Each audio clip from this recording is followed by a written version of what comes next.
Vivez la course la plus exigeante au monde, en voyageant avec la compagnie aérienne la plus récompensée d'Amérique du Sud, LAN.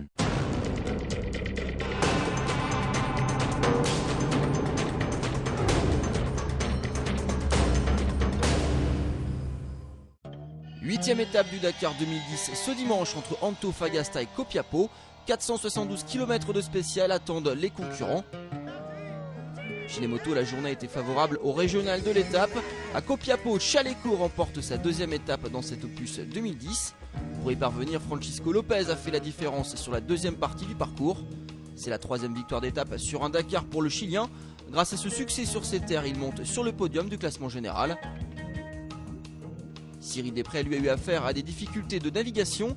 Il s'est battu également avec les jantes de ses roues. Les jantes fendues à l'avant comme à l'arrière. Ce n'est qu'au troisième point de passage qu'il a pu récupérer une de celles de son porteur d'eau, Ruben Faria. A l'arrivée, le double vainqueur se classe en 5ème position à 6 minutes et 43 centièmes de Francisco Lopez. Malgré cette journée en demi-teinte, l'essentiel est préservé pour le pilote KTM. Il garde la tête du classement général avec 1 h et 20 minutes d'avance sur le Norvégien Ole Valseter. Quant au tenant du titre, il a été de tous les combats ce dimanche. Marc Coma a tenu la dragée haute à ses adversaires et se classe au final deuxième à Copiapó.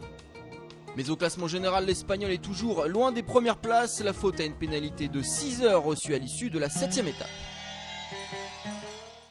Côté auto, la journée a été synonyme de record pour un pilote. Il est français 9 fois vainqueur de l'épreuve, 6 fois en moto et 3 fois en auto. À l'aise sur les pistes roulantes comme dans les dunes, Stéphane Peter Hansel a été le plus fort ce dimanche entre Antofagasta et Copiapó.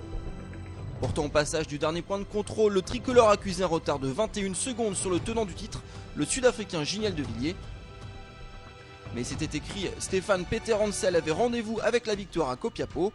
Grâce à une fin de spéciale tonitruante, le pilote BMW s'impose dans ce 8ème opus. Sa 54e victoire d'étape sur un Dakar, record absolu bien entendu.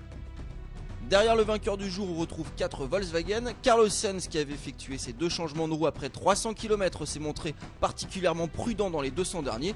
Il se classe au final 2ème à 45 secondes de Pistol Pit. Respectivement 3ème et 4ème Mark Miller et Giniel de Villiers, le sud-africain gêné en fin de parcours par des crevaisons.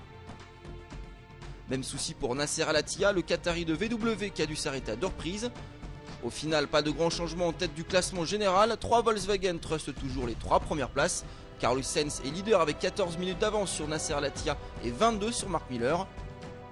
Derrière ce contingent VW, on retrouve 2 BMW, celle de Stéphane Peter Hansel et de Gerlin Chicherit. Les deux tricolores qui accusent tout de même un retard de plus de 2 heures sur le leader.